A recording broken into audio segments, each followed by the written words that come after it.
Welcome. Today we have a special guest with us, Alecia Barrett from Barrett Academy LLC. Alecia is one of our business leader members, right? Business leader members. Yeah, that's a lot of words. And so she volunteered to participate in a consulting session. So welcome, Alecia. Thanks. I'm so excited to be here today. Great. So why don't you tell us a little bit about yourself? Like how new are you in your practice? Just give us a little update on where you are. Yeah. So I have provided services to individuals with developmental disabilities since 2007, and have been a BCBA since 2018. And I'm just past my first year of being in my, owning my own practice. So. Yay, you made that first year. Continue to grow. Yeah, that's awesome. That first year, that's a hard one. And you're still here and breathing. And I'm still here. I'm still kicking. I'm still excited and still looking to grow and continue the process. Great.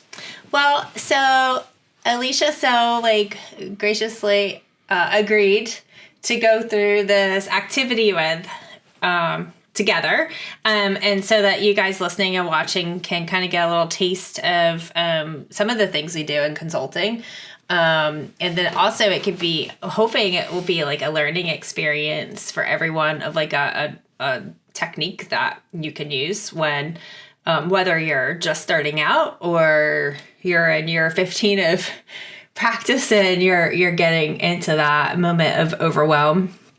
And I'm sure it's not a new concept. It's not our concept. It's just it's widely used in different fields. But the idea of overwhelm, right? So a lot of times when we have a lot to do, and we may be in a new situation or stressful situation, and we have like lots of racing ideas and thoughts of, I have so many things to do and I don't know where to start.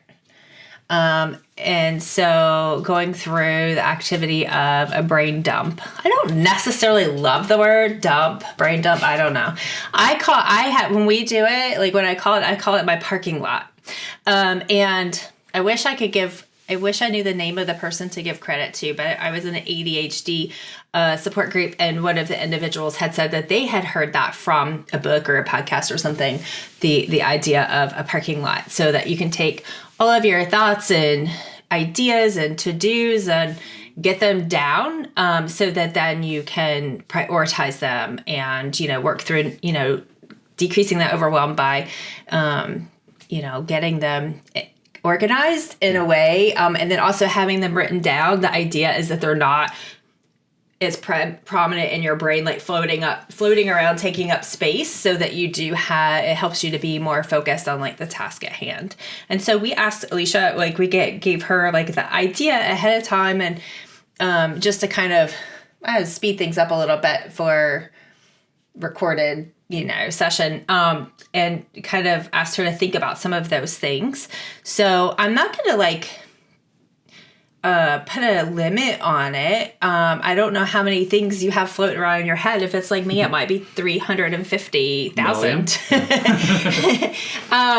But, and of course, knowing that this is like recorded, just, we don't want to include any specific like client information or PHI, anything like that. I know you're definitely aware of that, but I just wanted to put that out there. So if you guys hear any like names or anything, they're all made up, whatever, right? So just wanted to throw that out there because we all know not to share that stuff. So do you have anything that you want to say, Stephen? Running an ABA practice comes with its unique set of challenges. Absolutely. And while you're focused on providing the best care, it's essential to have solid foundations for your practice's operations. That's where our company policy manual comes in. Designed specifically for ABA practices, it's your comprehensive guide to setting clear expectations and procedures. It covers everything from your detailed job descriptions to how to handle unexpected situations that might arise in your practice. This isn't just any manual. It is tailored with ABA practices in mind ensuring that you're prepared for both day-to-day operation and the unexpected. And the best part? It's fully customizable. You can adapt it to fit your practice's specific needs and culture, making sure it works for you and your team. Don't let administrative uncertainty slow you down. With our company policy manual, you'll have peace of mind to focus on what you do best, helping your clients thrive. Head over to 3Pi Squared to get your copy. Start building a stronger, more organized practice today. Oh, and don't forget, it comes with free updates. All right. So just for everyone watching, you should be able to see now our priority list and how it works. So like you said, April, this isn't any kind of new special concept here. It's pretty simple. So you have your item in column A, who you're going to assign it to in column B, and you don't have to fill this out right yet. And then we have three different priority levels to figure out how much of a priority it is. So for everyone listening, we typically recommend to do it in 3 ways. So is it important to the company? Is it important to staff? And is it important to client? And then based on the total number of that, we rank them 1 to 10, 10 being highest, 1 being lowest. And then when you add those together, that gives you a sum, and then you can determine what is the most important thing. Then you can assign a due date, if it's been completed or not, and any notes that you have on it. Some people, if you really have your core values down, you may want to shift that so that it's based on your core values, or add your core values to it. Yeah, put a column. Is this in line with my values? Or what value does this match up with? Yep. So those are things that you can absolutely do to, just add to it as you go. But the point of this, and most of the people that I'm working with this list on are people that are typically they're starting and they just have so many things to do. They feel so overwhelmed and they don't know where to start. So this is just a way, like you said, April, of just kind of getting everything on paper out of the head so that maybe you can worry a little bit less and then put some action in place. Yeah, so it's a good starting point. And what I like to tell people is set a timer, right? So get it all ready, get it in front of you, and then set a timer for 5 minutes and just go. Just almost like a journal activity, right? Like you just set a timer and you just write it, and put it all down and get as much of it as you can in 5 minutes. And sometimes you'll find that you don't need the full 5 minutes. Yep. And the idea of that too is so that you're not creating more things to put on the task. Yeah, and that's the thing. If you find yourself not even being able to sit down and do this, which I totally get, and it's totally happened, is grab your phone, because all of them do it now, and do text to speech or speech to text, and just every time you're doing a task, write it down, right? Or say it out loud on your notes on your phone or whatever device you're using, and then later come back and just copy and paste everything into it, right? So, we don't want to create another to-do by writing down your to-dos. Exactly. Yeah. And so, Alecia, I just wanted to kind of, what was your take on this when you sat down to do this activity? So I really like this activity because I definitely have all the things swirling around in my head. And I'm a list writer for my daily to-dos. And my bigger projects, I have a hard time figuring out what to do with them. So this was helpful for me. And I think that having a way to prioritize the levels or the tasks, I should say, and having areas of notes of where are we at in the process of starting or completing it is also very helpful. And because typically when you write a to-do list, it's just, yep, we did that. Absolutely.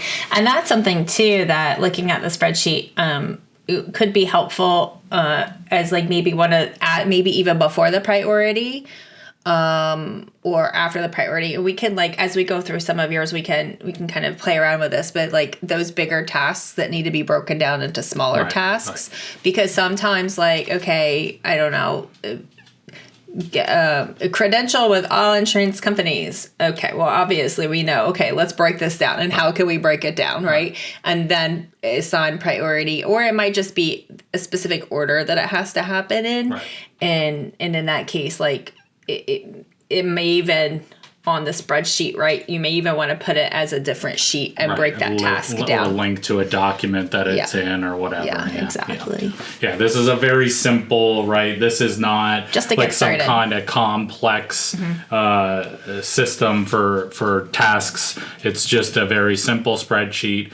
Because right now, all we need is simple, right? Like, we don't need to get into the complexity and assign tasks and link it to their emails and all that. That's just more, right? And so we just want to sit down and be able to get it all out. For the first step. Yep. Well, Alecia, how do you feel about just giving me maybe your top 10 or top 5? I don't know. Give me a few of your items and I'll put them on the list and then we can work through them.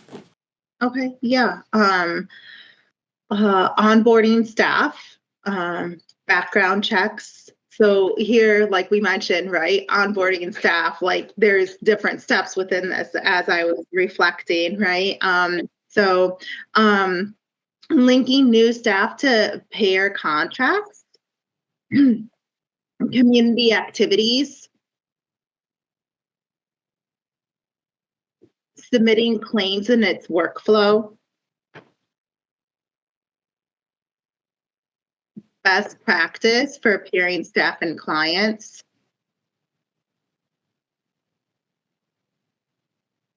when to grow / add staff, also when to grow / add clinic.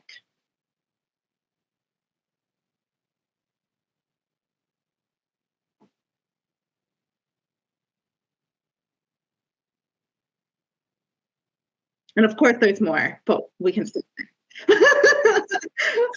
Now, so and this is a little bit different because, you know, you're on the spot and you so willingly agreed to be the guinea pig here. But like, when you do like an overall glance at your list right now, and I know I said like the top 10, but I also said don't worry about prioritizing them yet. So if you see anything else on your list that right now that stands out to you that you want to get down because you know, like, I'm pretty sure this is the item that I really need consulting on, let me know what those are and we can add those to the list as well. Because I don't want to leave you in a spot where you're not getting to talk about the thing that you wanted to talk about.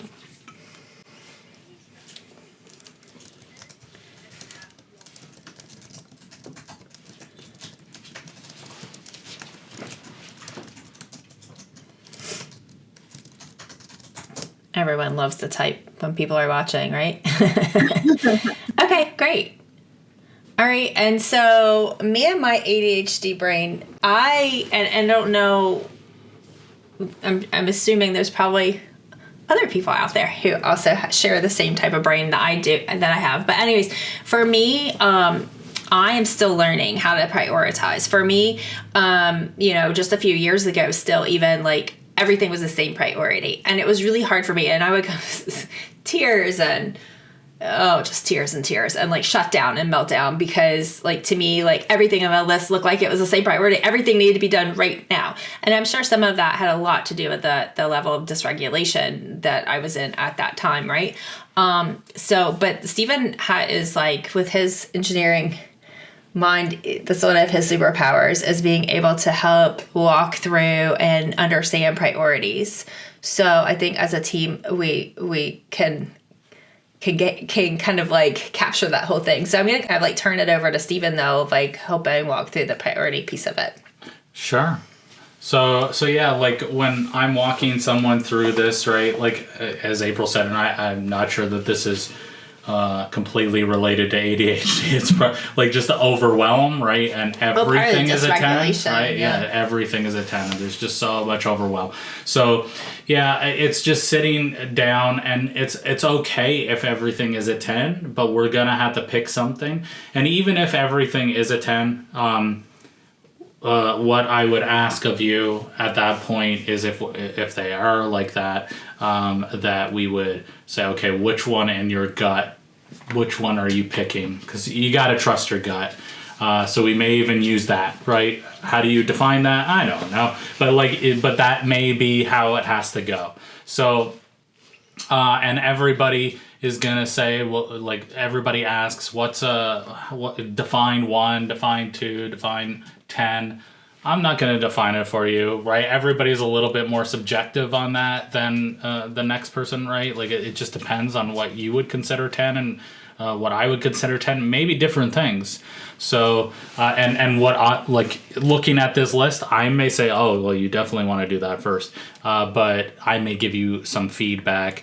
But ultimately, this is your company, and I'm here to help, right? And so this is something that we say, we'll meet you where you're at, right? And very similar to the kids that you're working with, sometimes you may think that there's a skill that definitely needs to be worked on, but the family is like, yeah, no, that's not our priority right now. And okay. So yeah, I mean, do you have any questions on the rankings themselves, or is there anything that I can provide help with on that?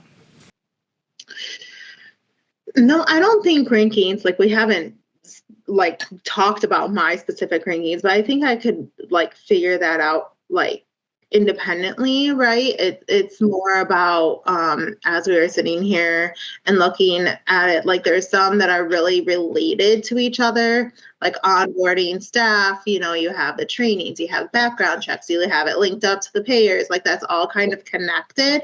And so then it got me thinking of like adding like workflow charts, and like really depicting through that as maybe that's a higher level priority to get that set up, so you're not rethinking the process every time, right? Because that's where you get really bogged down. So creating those charts so that you can refer back to them when you're doing that specific task, so that you keep that brain space free. Yeah. That's a beautiful idea, honestly. That's yeah, great. that we do that for KPI especially, right? Like how are you going to measure it, and how are you going to consistently do it, right? So having a really good workflow around KPI can be very helpful. But yeah, really, flowcharts they're amazing, right? Like it's a lot of information in one very small space, right? A picture is 1,000 words, and it can really help. So yeah, I think let's work from the bottom of the list up then. Like what I'm not building a flowchart today. No, but what would be that? Well, we can help with it. What would be the priority to the company to do workflow charts? So yeah, I mean, yeah, it would be priority for the company for sure. I would say that would be top, like, because that drives the flow of everything, right? Mm-hmm. So in this, 10's most important? Is that what we're saying? 10 is most important, yeah. Okay, so 10.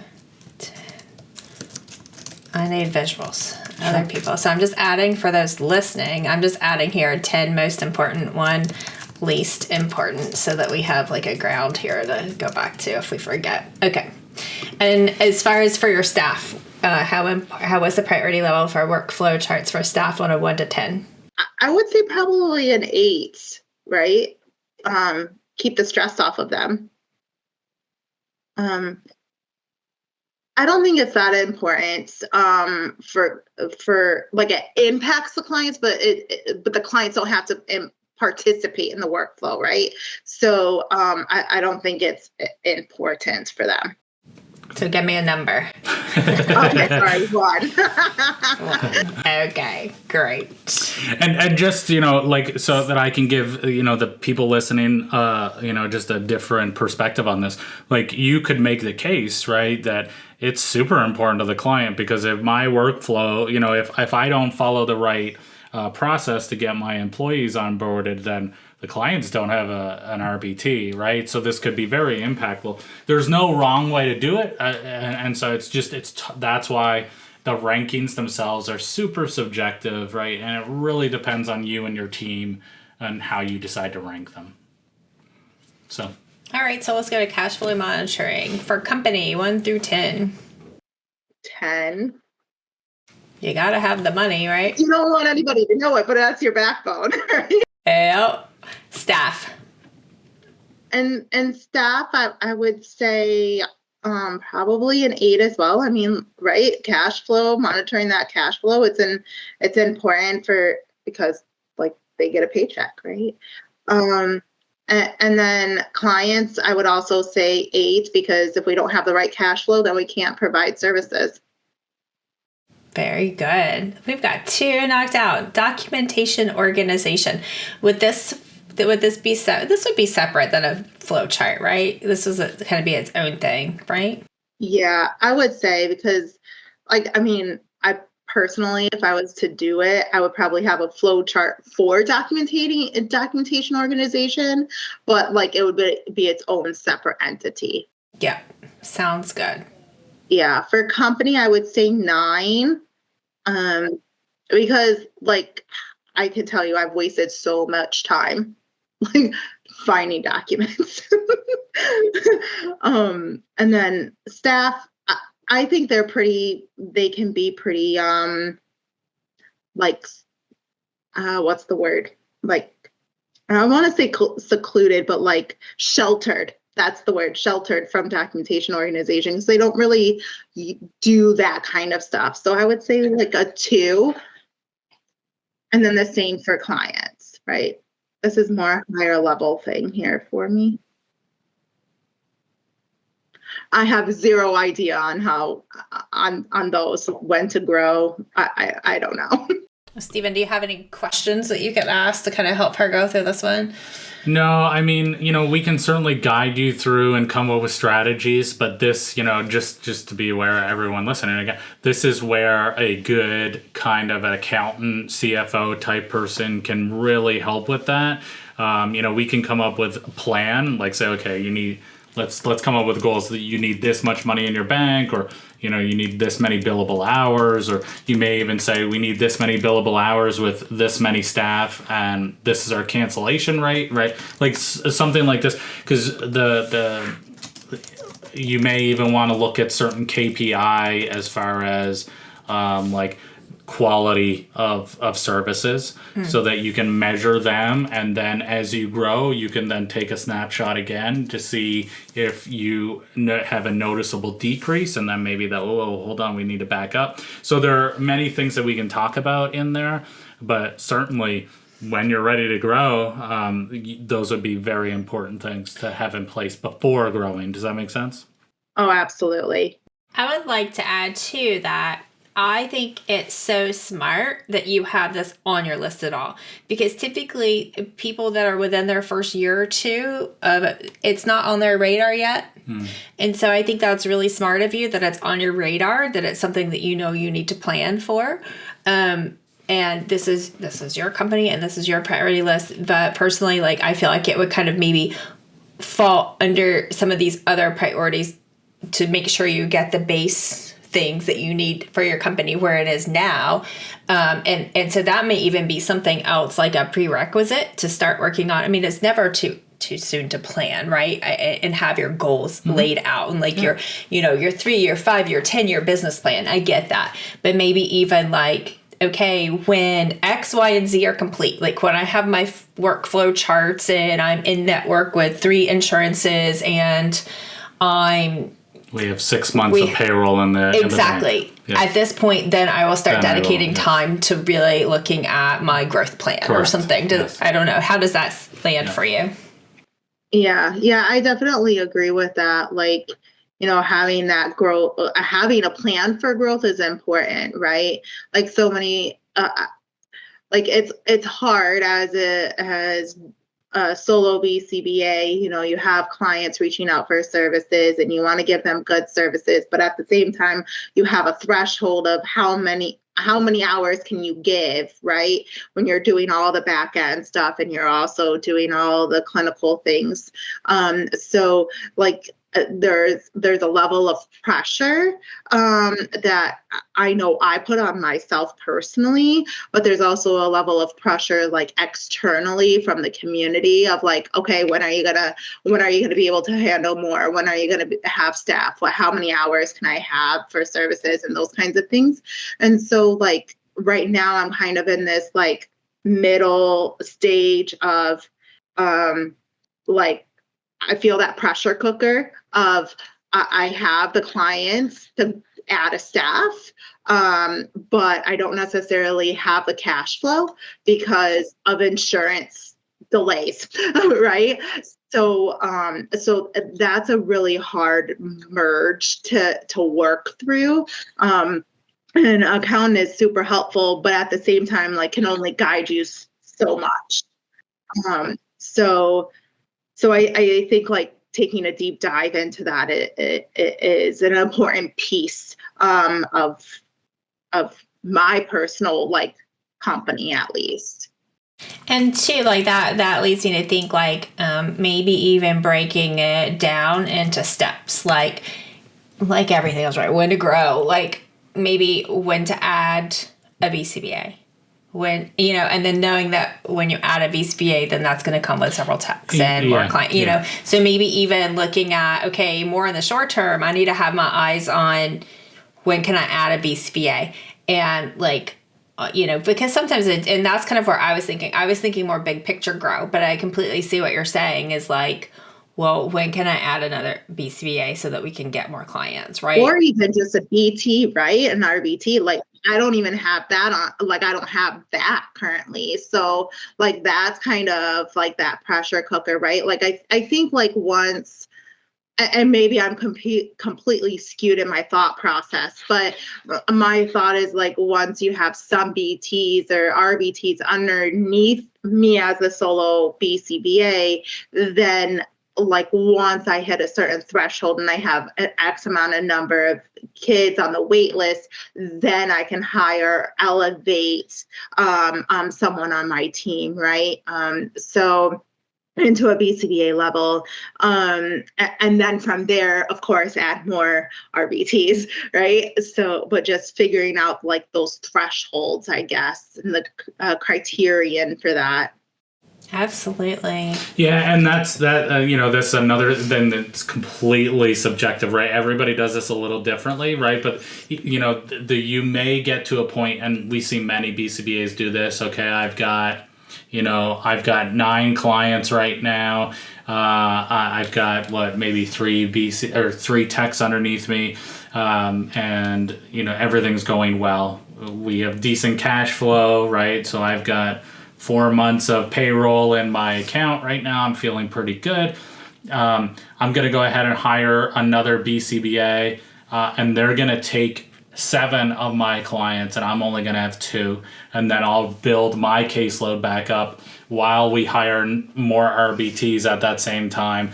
And then we'll hire another BCBA to take that caseload. So it just depends on how you want to do it, your comfort level, how much money you're willing to kind of expense off on payroll, right? So, but yeah, there's no wrong, there are wrong ways to do this. I should say more costly, less profitable ways to do this. But we want it to be done. We want you to be comfortable with whatever plan we put in place. Does that make sense?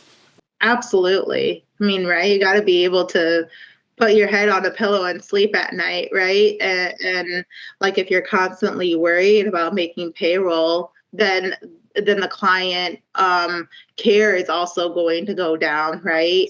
So like, ultimately for me as a business owner, it's all about that client care. And if the things happen on the back end or above that impact the client care, then we've made a wrong step somewhere.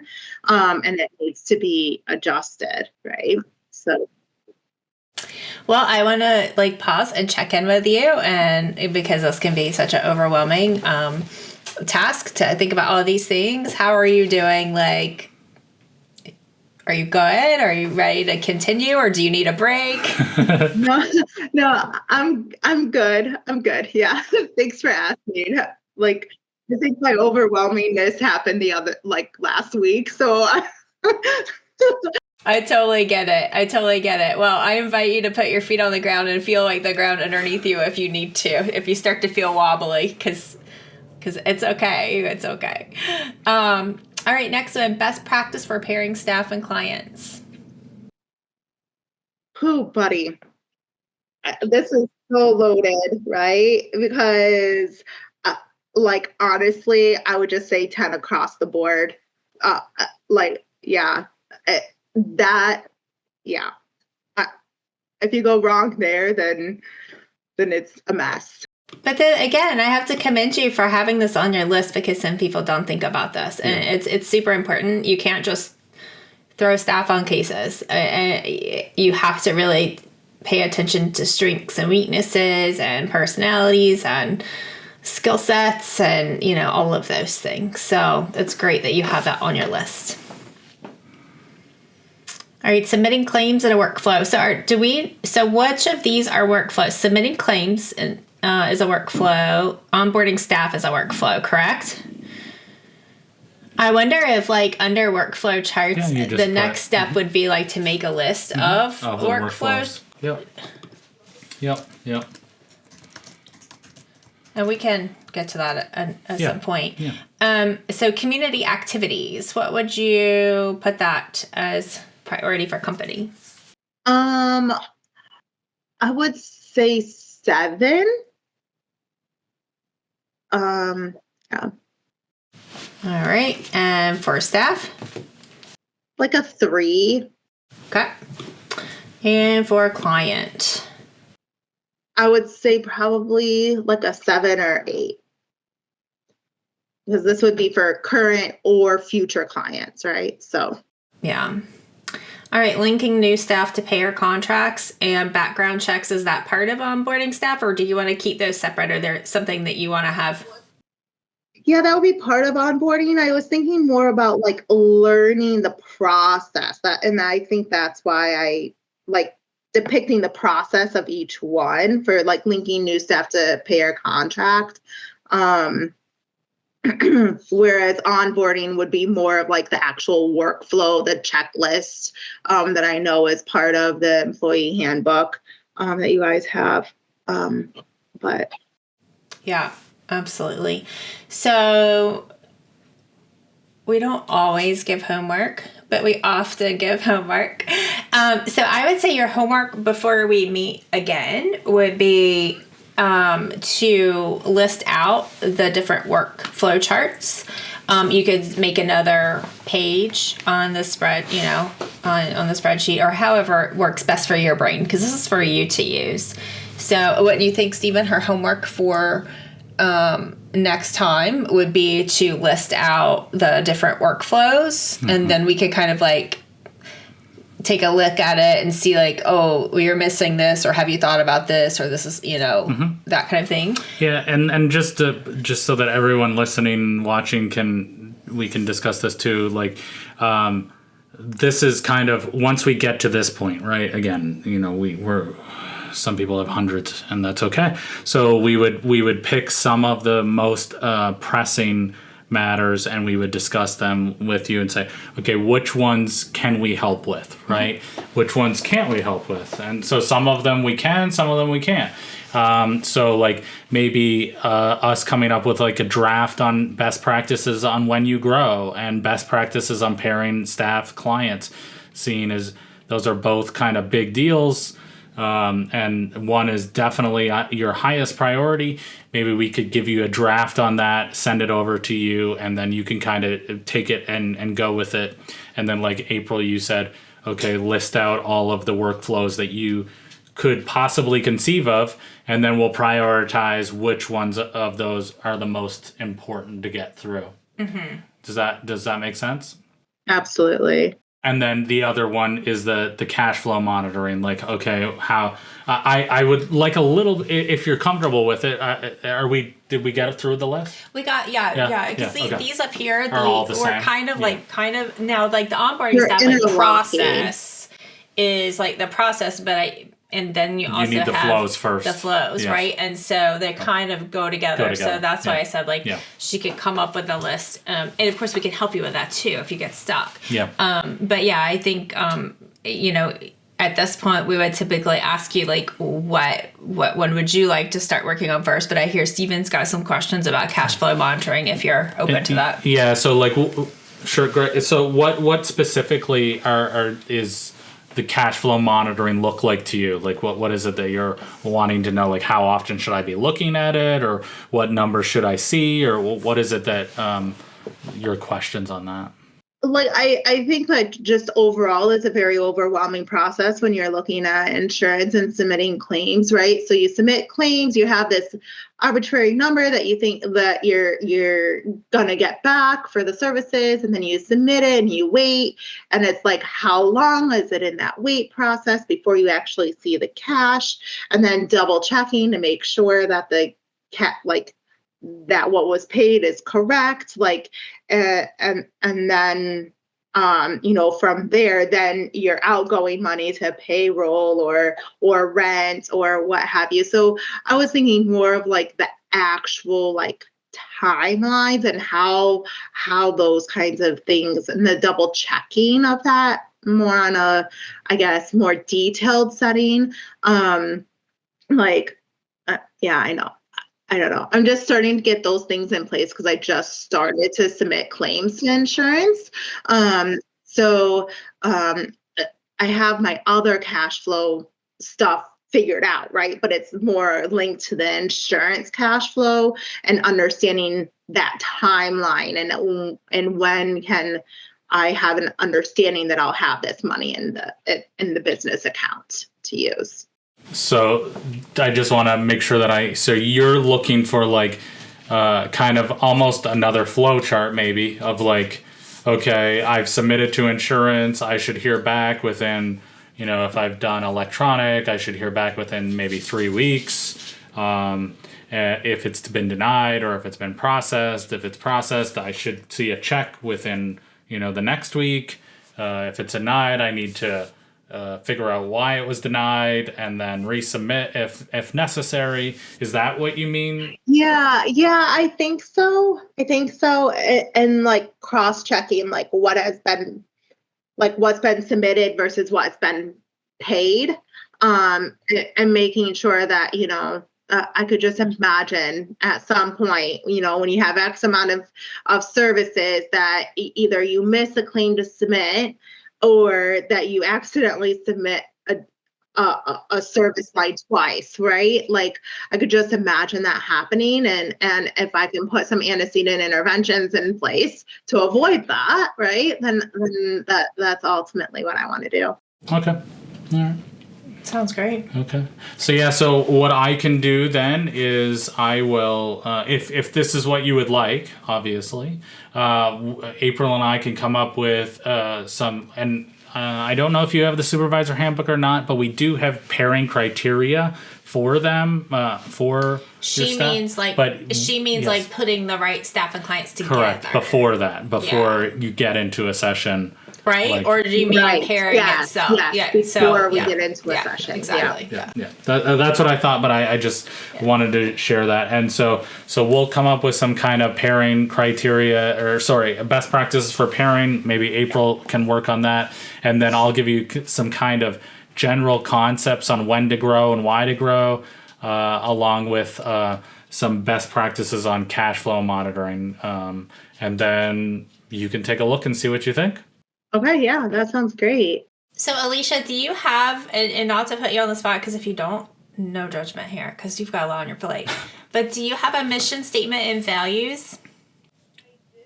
Oh, that's awesome. If you can email me those, that will help me to kind of get a good idea of like, to start asking you some questions, to start looking at what you might need to put in place for pairing staff and clients, because it's going to be based on your values as well, right? And what age group if you are, some people just accept all ages and all abilities, but if you have a specific like age group that you're targeting services for, something like that, just kind of like a little synopsis, like nothing, just like a quick email. If you send that to me in the next day or two, or whenever you get a minute, then that will help me to kind of point you in the right direction and get you started on that. And one other thing that I would suggest, and you may have it on your full list, right? But having an exit strategy, going ahead and planning that now. And again, that may be like, I can't even think about that. And that's okay. But like, just having it there. Just a thought. It's just a thought. Like, how big do I want this to get?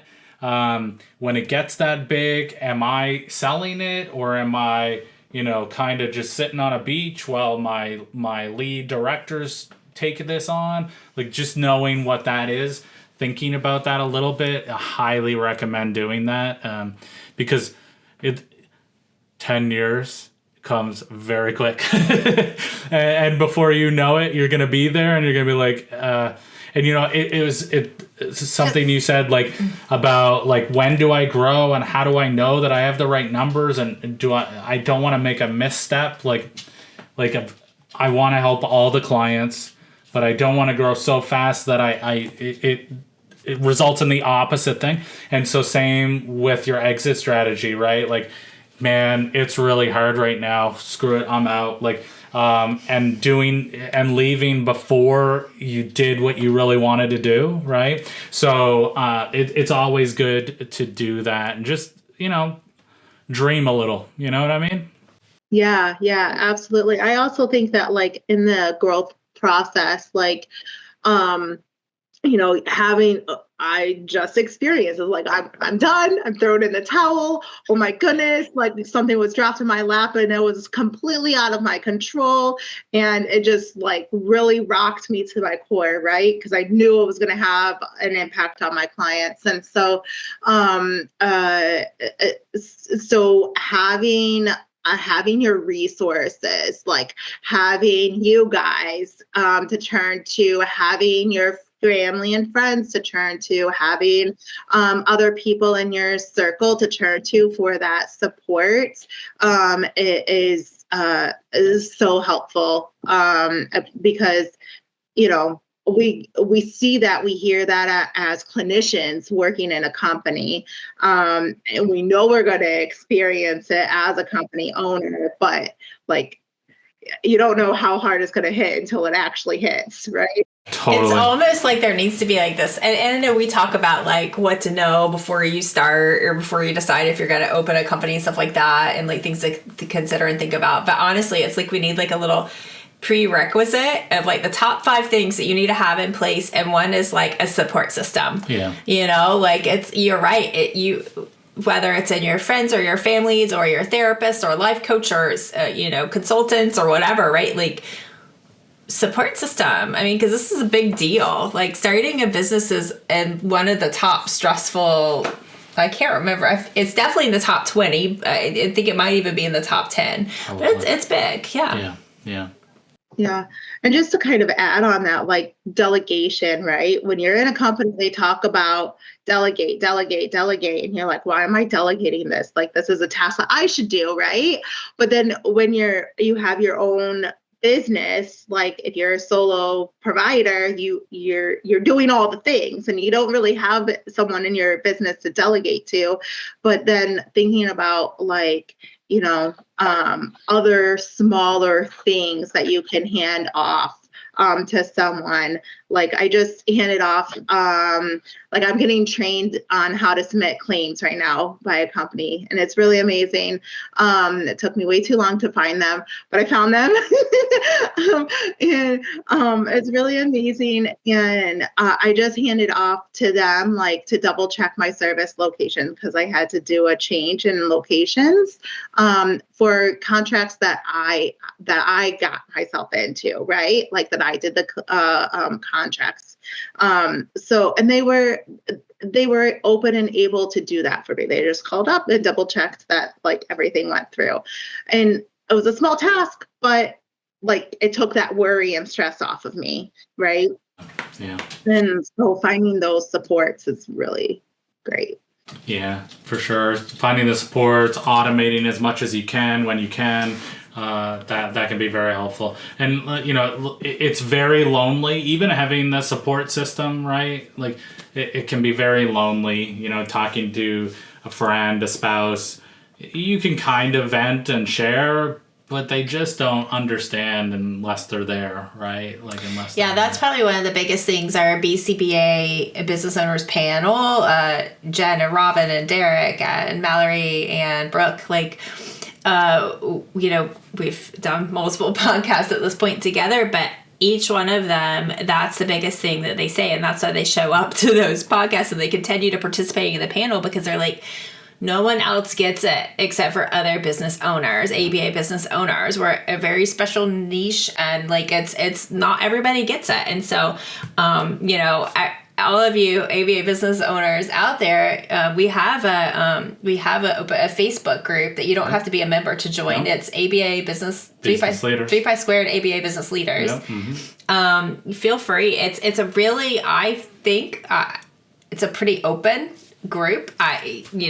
You guys take it how you want to, but that's how we made that, is to be able to collaborate and to be able to reach out to each other and help support each other through this really hard thing that we're doing. So, just a little plug for that. If anybody wants to come on there and chat with each other or meet people on there to be able to have your side conversations, that's fine too. Yeah.